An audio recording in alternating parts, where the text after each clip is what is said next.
And God is ready to exalt humble people. Why? Because He wants to get the word out to the good people of this city who need Him. The people who are wandering in darkness. The people who never met Him. God needs you. I heard one person say it like this. I think this will connect with us today. God has all power and all authority, but He chose to delegate authority to us. Even if you look at the story in the Old Testament of the hero Moses, Moses got up to the Red Sea and he's like, God, what are we going to do now? And basically, my paraphrase, God says to him, why are you asking me? I put you in charge. I gave you a rod of authority. And so he has to tutor him. He says, raise up the rod and tell this thing to happen. And so Moses then did what God told him to. He raised up the rod. What happened when he raised the rod?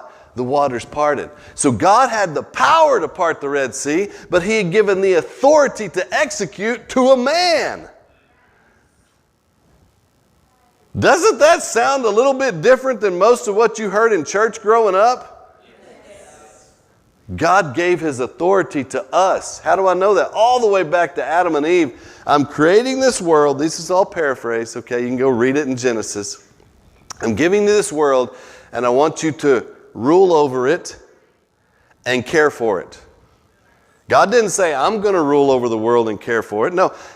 And so Adam and Eve said yes. Well, then they fouled it up because Satan tempted them. And I'm not mad at Adam and Eve. Are you? Don't get mad at them because you would have done the same thing. That was the first Adam, right?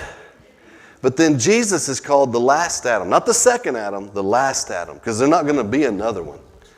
And why did He have to come as a man? Because God in His sovereignty delegated authority for the earth to human beings. And human beings gave that to Satan. And now somebody in human flesh had to win it back. And who did that? Come on now. Jesus. Jesus. Wow. Jesus. Jesus. Jesus. Jesus.